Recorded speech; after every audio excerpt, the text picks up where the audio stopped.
사도행전 20장 28절입니다. 찾으셨으면 아멘. 같이 읽어요. 여러분은 자기를 위하여 또는 온 양떼를 위하여 삼가라. 성령이 그들 가운데 여러분을 감독자로 삼고 하나님이 자기 피로 사신 교회를 보살피게 하셨느니라. 아멘. 같이 인사하겠습니다. 주의 이름으로 잘 될 것입니다. 더 잘 될 것입니다. 끝없이 잘 될 것입니다. 아멘. 예배 자리에 함께 하신 여러분, 하나님께서 이 한 주간도 여러분과 동행하심으로 잘 되는 행복한 한 주간의 삶이 될 줄로 믿습니다. 우리나라의 최초로 세워진 교회는 소래교회입니다. 교회 역사를 보면 황해도 의주에 살던 서상륜이라고 하는 사람이 있었습니다. 이 사람이 한문을 잘할 뿐만이 아니라 중국어를 아주 잘하는 거예요. 그래가지고 중국의 홍삼 장사를 다니는 것입니다. 그러다가 장티푸스에 걸렸어요. 거의 사경을 헤매는 거죠. 그런데 헌터 선교사님의 지극한 그런 간호와 치료를 통해서 그가 다시 일어서게 되었습니다. 너무 고마워서 처음에 교회 나가다가 결국 예수 그리스도를 구주와 주님으로 영접하고 그는 하나님 앞에 온전히 헌신하기로 작정을 하는 것입니다. 한편 스코틀랜드 출신의 로즈 선교사님이라는 분이 있었는데 이분이 선교 활동을 중국에서 하면서 조선이 열리기를 간절히 기도하고 기대하고 있는 거죠. 그러다가 서상륜을 만나가지고 성경 번역을 시작합니다. 그래서 최초로 번역된 성경이 누가복음이었습니다. 이 서상륜이 번역된 누가복음을 가지고 들어오다가 국경 수비대에 걸렸습니다. 오지게 혼났죠. 그러다가 결국 친구의 도움으로 풀려났고 고향인 의주에서 그는 예수를 믿으라고 힘차게 복음을 전했습니다. 핍박이 가해지니까 얼른 처가 동네로 피했어요. 그 처가 동네가 황해도 장영군 대구면 송천리였습니다. 그곳에서 복음을 전하는데 이 송천리는 소나무가 많고 샘물이 있고 그래서 바로 솔레 이렇게 불렀는데 그것이 소래가 된 것입니다. 서상륜은 1883년 5월 16일 초가집에서 예배를 드렸고 그러다가 동생 서경조와 합류해서 8칸짜리, 옛날 우리 한옥들이 99칸 몇 칸 이랬었잖아요. 그런데 이 8칸짜리 교회를 세워가지고 하나님 앞에 봉헌을 하고 예배를 드린 것입니다. 그것이 한국의 최초의 소래교회입니다. 한국의 언더우드 선교사와 아펜젤라 선교사가 들어오기 2년 전에 이미 교회가 지어진 거죠. 그래서 이것은 세계 선교 역사에 유례가 없는 그런 기가 막힌 일이다. 그렇게 선교학자들은 이야기를 합니다. 그 후에 서상륜은 1887년 소래교인 3사람을 데리고 언더우드 선교사를 찾아가서 세례를 받도록 합니다. 그때 언더우드 선교사가 한 말이 있어요. 나는 씨를 뿌리러 온 사람이 아니라 뿌려놓은 씨를 추수하러 온 사람 같습니다 하는 그런 얘기를 했다고요. 그러니까 결국 주의 손이 늘 함께 하심으로 서상륜이 없는 한국교회를 우리가 생각할 수 있을까? 그런 생각을 하게 됩니다. 그러니까 우리 교회도 마찬가지고 한국교회 서상륜 같은 사람들이 많이 일어서야 되는 거죠. 자, 28절 봐요. 다시 본문을 다시 같이 읽겠습니다. 여러분은 자기를 위하여 또는 온 양떼를 위하여 삼가라. 성령이 그들 가운데 여러분을 감독자로 삼고 하나님이 자기 피로 사신 교회를 보살피게 하셨느니라. 자, 여기서 중요한 2가지 사실을 발견할 수 있습니다. 첫째는 교회를 어떻게 정의하고 있는가라고 하는 것입니다. 우리가 보편적으로 이제 교회 그러면 얼른 생각나는 단어가 에클레시아라고 하는 그런 단어입니다. 물론 저는 설교 시간에 가능하면 원어를 안 쓰려고 하고 제가 30여 년 동안 대학원 졸업한 학생들을 가르치면서 절대 원어 쓰지 마라. 너도 모르고 교인들도 모르는데 그 원어를 왜 쓰냐. 그거를 그냥 원어의 본래 의미가 이런 거다 이렇게 얘기만 하면 되지. 그런데 또 폼잡느라고 또 언어 쓰는 사람들도 많아요. 근데 본래 이 단어는 부르심을 받은 사람들의 모임이란 말이죠. 그러니까 제자교회 그러면 이 예배당이 아니라 우리가 제자교회인 거죠. 그러니까 예수 그리스도를 구주와 주님으로 영접한 사람들의 모임이니까. 그러니까 사랑의 교회 그러면 서초동에 있는 어마어마하게 큰 교회, 그게 아니라 거기에 모여있는 사람들이 교회라고요. 그런데 오늘 본문은 그 교회를 뭐라고 정의를 했냐면 하나님이 자기 피로 사신 교회다, 그렇게 전했어요. 그러니까 얼마나, 여러분 생각을 해보세요. 왜 하나님이 자기 피로 그런 말씀을, 그런 표현을 썼을까요? 지금 예수 그리스도의 보혈의 피로 우리를 구원하신 거잖아요. 그러니까 우리가 교회니까. 그래서 하나님이 자기 피로 사셨다, 그런 표현을 쓰고 있는 것을 우리가 볼 수 있는데, 그러니까 우리는 모일 때마다 나의 죄를 사하기 위해서 하나님이 독생자 예수 그리스도를 이 땅에 보내셨고, 그 예수님 때문에 내가 구원받고 이 땅에 사는 날 동안도 힘있고 능력 있는 삶을 살다가 영원한 하나님의 나라가 보장받았으니까 그 하나님을 찬양하고 그 하나님을 자랑하는 그런 삶을 살아가는 것은 지극히 마땅한 일 아니겠냐고 하는 것입니다. 오늘 교회들이 모여서 하나님을 찬양하고 경배하고 복음을 전하고 성경 공부하고 그 말씀대로 살려고 몸부림치고 이래야 되는데, 그렇지 않은 교회들이 참 많이 있어요. 그래서 심지어는 교회가 재판이 없으면 아마 변호사들이 굶어 죽을 거다, 그런 얘기를 할 정도로 교회마다 분쟁이 있는 교회가 얼마나 많은지 모르는데, 우리는 지금까지 정말 뒤에서 꿍스랑거리는 분이 계셨는지는 잘 모르겠지만 그런 일 전혀 없이 지난 30년 동안 은혜스럽게 올 수 있었다고 하는 것이 얼마나 감사한지 모르겠습니다. 자, 그러면 교회의 정의가 뭐라고요? 하나님이 자기 피로 사신 곳, 그것이 교회다. 그러면 그 교회를 이끌어가는 지도자를 세운 이유가 뭐냐라고 하는 것을 이야기하고 있는데, 여러분, 하나님이 자기 피로 세우신 교회니까, 자기 피로 사신 교회니까 그 값은 계산할 수가 없는 거죠. 그러니까 어마어마한, 그러니까 그것을 아무한테나 맡기겠냐고요? 그거는 아니지.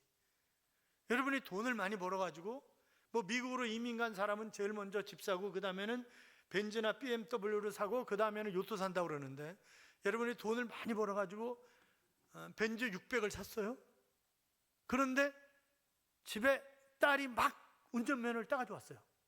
그럼 네가 한번 운전해봐라. 자동차 키 줘요, 안 줘요? 안 주지. 절대 안 주지. 그렇잖아요. 안 주지. 그러니까 하나님이 세울 만한 사람을 세우셔서 하나님의 교회를 인도해 가시는 것이지, 그냥 무턱대고 하나님이 하시는 것은 결단코 아니다.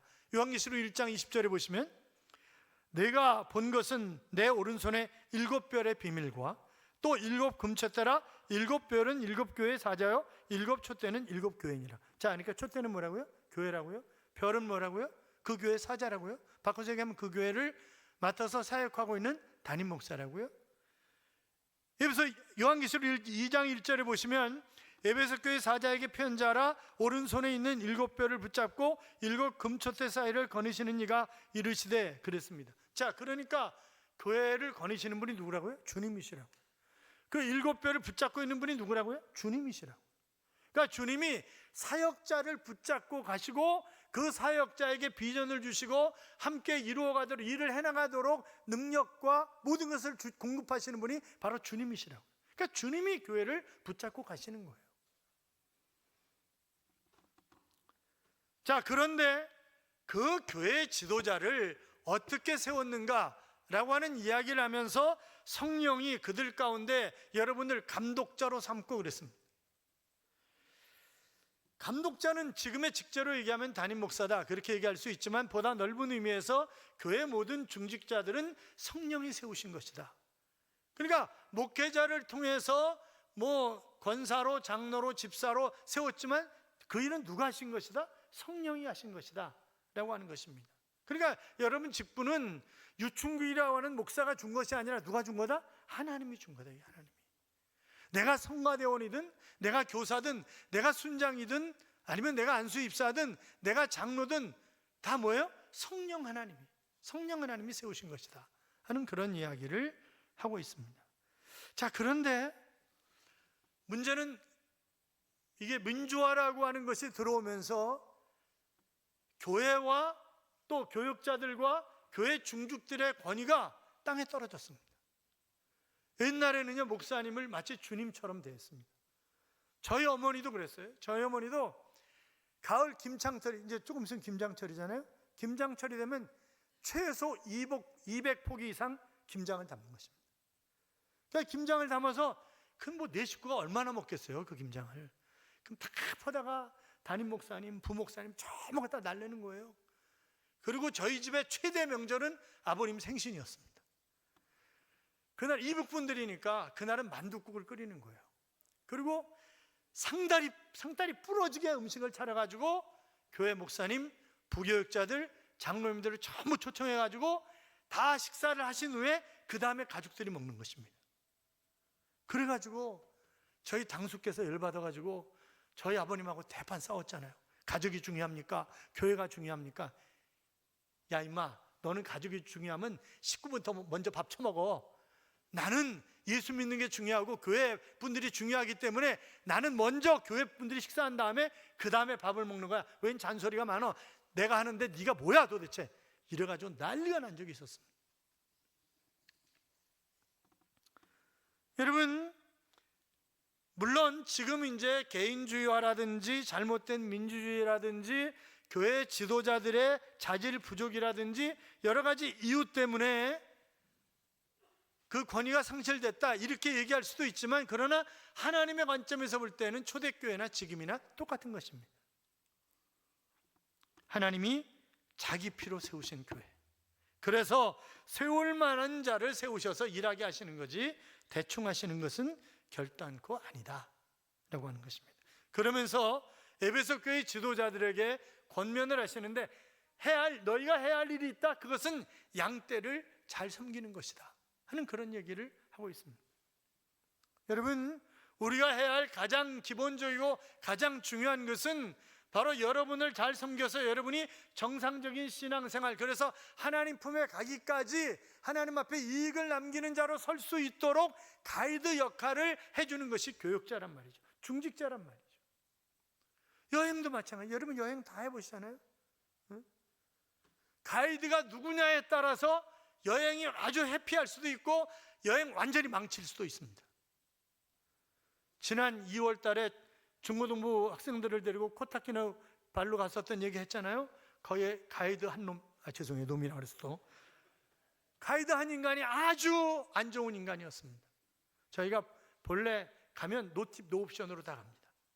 그런데 옵션 해라 뭐 해라 또 뭐 그때 뭐 보러 갔더라, 저녁 노을 보러 갔나 뭘 보러 갔나 그러면서 또 팁 내라 뭐 그러면서, 왜 팁을 내냐, 노팁 노옵션인데 내기 싫은 마세요.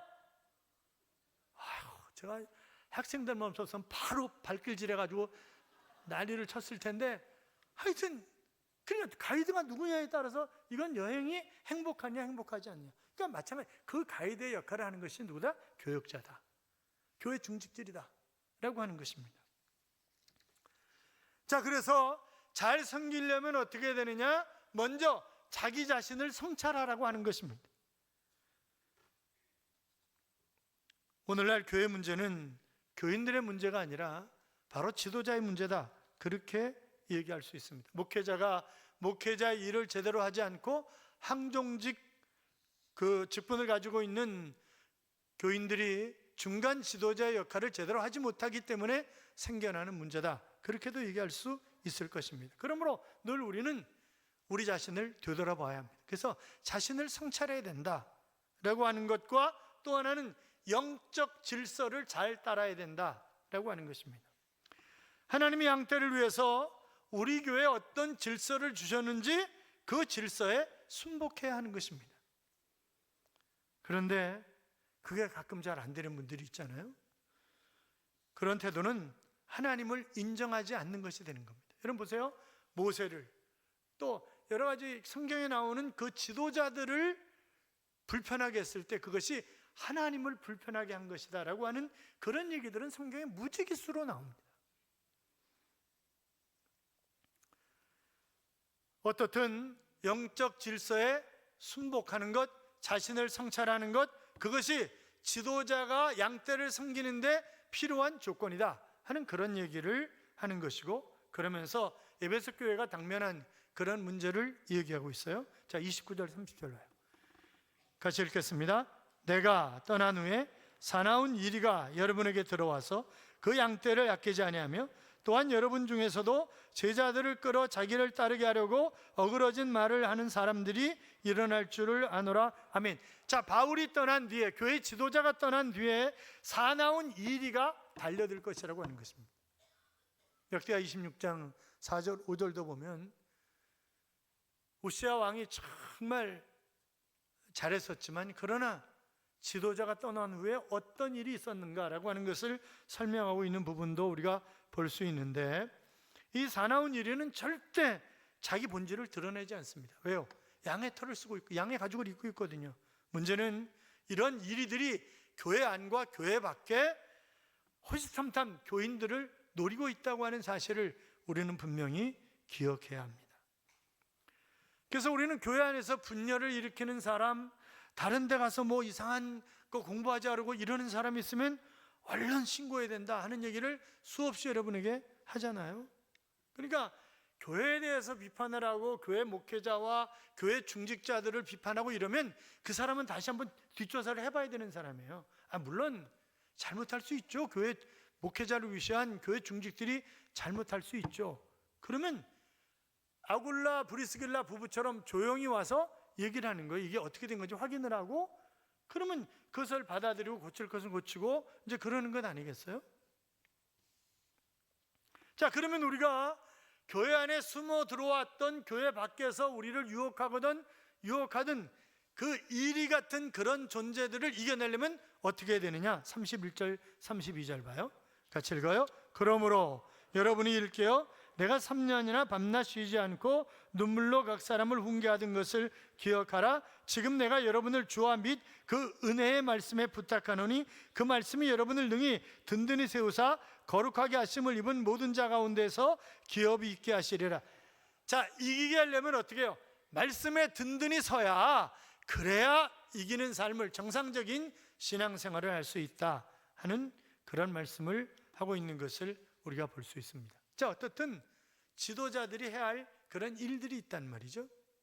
뿐만이 아니라 지난 주에 보았던 것처럼 우리가 하나님의 교회의 영적 지도자로서 또 주님을 뜨겁게 사랑하는 성도로서 살아가면서 해야 할 일 가운데 중요한 일 중에 하나가 베푸는 삶, 나누는 삶을 사는 것이다 하는 그런 말씀을 드렸습니다.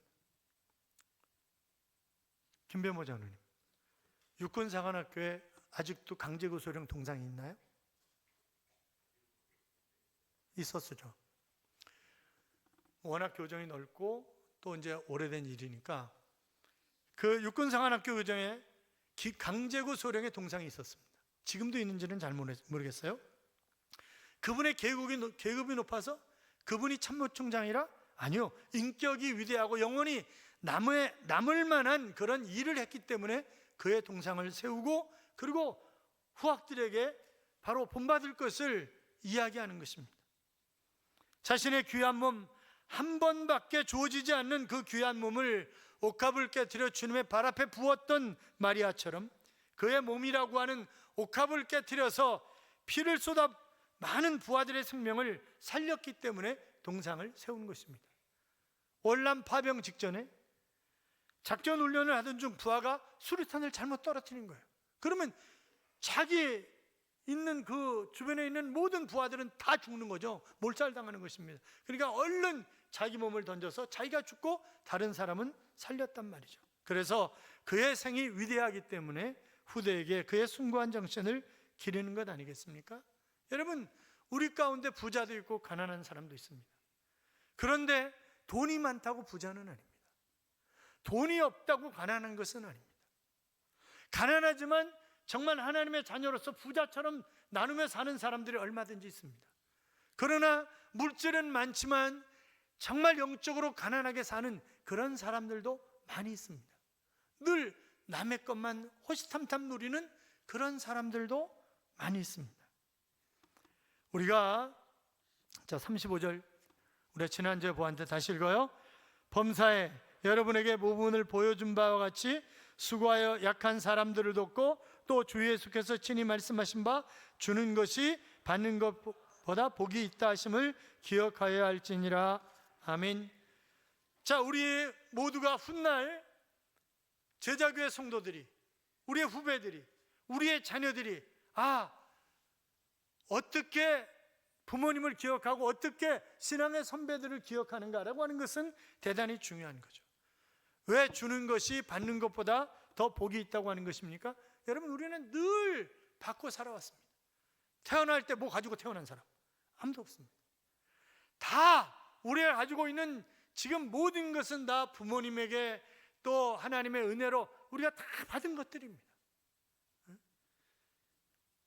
하나님의 높고 깊은 그 크신 사랑의 은혜를 우리가 입었습니다. 그러므로 그 하나님을 우리는 자랑하고 감사하고 사는 것입니다. 여자들은 울면서도 거울을 쳐다본다, 그런 얘기가 있다는데 맞아요? 여자들은 울면서도 거울을 쳐다본다. 아름답게 보이고 싶은 것은 비단 여자들뿐만이 아니라 모든 사람들이 다 마찬가지겠습니다만, 여러분, 그 여자분들이 지금처럼 예쁘게 얼굴을 가질 수 있었던 것은 제너가 종두법을 발견했기 때문에 그렇습니다. 옛날에 그 홍역 때문에 곤보된 사람들이 얼마나 많았어요. 옛날에 우리 어렸을 때 자라나면서 굉장히 많이 봤잖아요. 그런데 이 종두법 때문에 결국 홍역이라고 하는 것이 거의 사라졌고, 지금도 생기면 바로 그냥 처리해버리는 거잖아요. 우리가 지금 입고 있는 옷은 아크라이트라고 하는 사람 덕분입니다.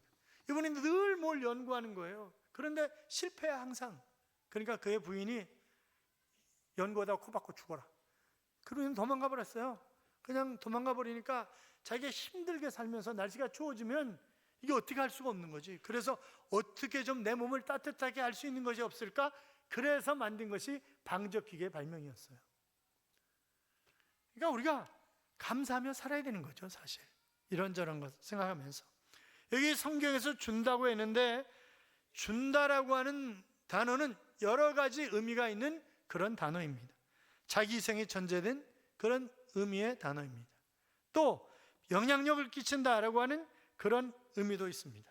여러분, 어떤 할머니가 전도를 받아서 교회를 왔어요. 그래서 새 신발을 신고 왔는데, 옛날 예배당은 다 이제 바닥에 뭘 깔아놓고 신발 벗고 들어갔었다고요. 그러니까 신발 벗고 들어가서 나오니까 신발이 없어. 그리고 흥거가 하나 남아있는 거예요. 그래서 다음 일요일 날 갖다 놓겠지, 신발. 아마 잘 모르고 잘못 바꿔 신고 갔나 보다. 다음도 안 와. 그 다음 주도 또 안 가죠. 신발이 안 나타나. 그래가지고 결국 교회를 내가 포기했다, 그렇게 써놨어요. 사람들은요, 하나님이 살아계시냐 아니냐라고 하는 것을 보는 게 아니라 우리가 어떻게 예수 믿고 있느냐라고 하는 것을 보는 거예요. 그렇잖아요. 그러니까 내가 예수를 잘 믿으면 전도하기도 쉬운데, 내가 예수를 개떡같이 믿으면 전도하기도 어려워요. 제 얘기해서 죄송해요. 제가 며칠 전에 약속을 조금만 틀면 그러면 한 3천만 원을 벌 기회가 있었어요. 그런데 먼저 약속한 게 있잖아요. 그러면 설사 3천만 원을 벌지 못한다 할지라도 약속한 건 약속을 지켜야 되는 거지. 그렇다고 해서 써서 아직 제가 받은 거 아니에요? 그런데 그냥 손해보고 그냥 약속을 지켰어요. 그랬더니 그분이 뭐라고 얘기를 하냐면, 처음 만나고 전화 몇 번 하면서, 목사님, 제가 안양에서 교회를 다녔었는데 안수 집사님 때문에 열받아가지고 교회를 안 나간 지 몇 년 됐습니다. 그런데 목사님 때문에 교회를 다시 나가야 될 것 같습니다. 그렇게 얘기를 하더라고요. 참 감사하더라고요. 이것도 그렇잖아요. 여러분, 우리는 우리 주변의 사람들에게 좋은 영향력을 끼치면서 살아야 됩니다. 또 이 준다라고 하는 말은 남긴다라고 하는 그런 의미가 담겨져 있는 그런 말입니다. 그러니까 사람은 무엇인가를 다 남기면서 사는 거예요. 그렇잖아요. 학생들은 학적부를 남깁니다. 주민센터에 가면 우리 주민등록부가 이상한 거 다 돼 있고 다 남겨져 있습니다. 남기는 것도 주는 것이고 영향력을 끼치는 것도 주는 것입니다. 그런데 내가 받은 자라고 하는 인식이 분명해야 내가 줄 수 있는 거예요. 내가 받은 자라고 하는 인식이 없는데 뭘 줘요? 주기 쉽지 않아요.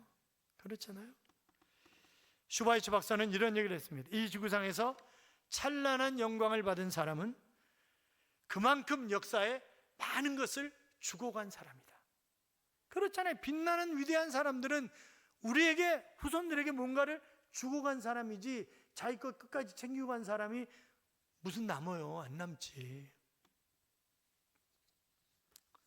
우리는 리빙스턴의 이야기를 잘 알고 있습니다. 스코틀랜드 어느 교회에서 낮 시간에 선교 사업을 위해서 헌신할 그런 설교를 목사님이 하시는 거예요. 아직도 아프리카에는 복음을 듣지 못하고 죽어가는 사람들이 수없이 많이 있습니다. 그것은 미개한 곳입니다. 심지어는 사람을 잡아먹는 그런 부족들도 있습니다. 이들도 사람들입니다. 그들에게도 복음은 증거되어야 합니다. 우리는 이 일을 위해서 세 가지를 할 수 있습니다. 내가 가는 길입니다. 다른 사람을 보낼 수 있습니다. 아니면 간 사람들을 도울 수 있습니다. 여러분은 이 세 가지 중에 무엇을 하시겠습니까? 많은 성도들이 설교에 감동을 받았습니다. 그리고 이제 정성스럽게 이제 헌금교가 돌아가고, 그리고 헌금 바구니가 이제 돌아가고, 헌금을 전부 다 주머니에 있는 걸 다 털어서 하는 거죠. 그런데 한 아이가, 맨 뒤에 앉아있던 아이가 일어서더니 그 헌금교 위에 올라서는 거예요. 그러니까 사람들이 저놈의 자식 봐라 막 그러는데, 목사님이 다가가서 그 아이 앞에 섰습니다. 그랬더니 아이가, 목사님, 제가 바칠 돈이 없습니다. 그래서 제 자신을 아프리카 선교를 위해서 바치겠습니다. 내 이름이 뭐니? 리빙스턴입니다. 몇 살이니? 12살입니다. 그는 12살에 하나님 앞에 아프리카를 위해서 자기를 드리겠다고 약속을 했고, 그리고 검은 대륙의 아버지로 그는 아프리카에서 생명 걸고 복음을 전하다가 결국 돌아와서, 그냥 시신으로 돌아온 거죠. 시신으로 돌아와서 웨스트민스터 사원에 안치되었습니다. 여러분, 우리는 그를 위대한 그런 사람이라고 흠모합니다. 그래서 그의 이름은 지금도 빛나고 있는 것입니다. 누가복음 6장 38절에 보시면, 주라, 그러면 너희에게 줄 것이니 곧 후이되어 누르고 흔들어 넘치도록 하여 너희에게 안겨주리라, 그렇게 말씀하셨습니다. 사랑하는 성도 여러분, 교회는 하나님의 백성, 세상에서 부름받은 거룩한 공동체입니다. 성령이 그들 가운데 여러분을 감독자로, 여러분 각자에게 하나님이 주신 직분들이 있습니다. 맡은 일들이 있습니다. 그래서 우리는 그 일을 멋지게 감당하려고 하는 것입니다. 지도자가 해야 할 일은 양떼를 잘 섬기는 것이고, 그 일을 위해서는 자기 성찰과 영적 권위에, 영적 질서에 순복해야 된다 하는 그런 말씀을 드렸습니다. 우리가 주님께 받은 사랑을 베풀어야 하는 것입니다. 주어도 아쉬울 것이 없는 사랑, 후회도 실망도 없는 보람 있는, 가장 최고로 사랑하는 것은 영혼을 사랑하는 것이고, 그것은 복음을 전하는 것입니다. 성전 미문에 앉아서 구걸하는 어리석은 인생으로 살지 말고, 베풀다가 섬기다가 하나님이 나에게 주신 직분에 따라 충성을 다하여 복음을 전하며 이번 새생명 축제 영혼을 하나님 앞에 드려 준비된 상급을 받아 누리는 그런 삶을 살아가는 하나님의 자녀들이 되시기를 주님의 이름으로 축원합니다. 이런 찬양이 있죠. 여호와는 나의 목자시니 내가 부족함이 없으리로다. 그가 나를 주의 집으로 인도하시네.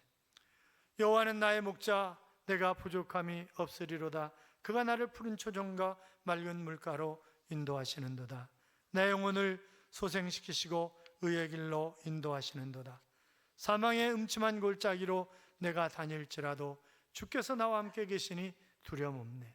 주께서 내 원수의 목전에서 나를 위해 잔치를 베푸시고 내 머리에 기름을 바르시니 나의 잔이 넘치나이다 라고 하는 시편 23편 찬양입니다. 사랑하는 여러분, 그분은 나의 목자가 되시고 나를 인도하시는 분이십니다. 그리고 나에게 맡겨주신 일들을 감당할 수 있도록 이미 성령으로 우리에게 함께 하셔서 직분을 주셨고, 그리고 그 일을 감당할 수 있는 힘과 능력도 주시는 그런 하나님이십니다. 그 하나님의 명령을 따라 아름답게 쓰임받는 섬김의 삶을 살아가는 하나님의 자녀들이 되시기를 주님의 이름으로 축복합니다.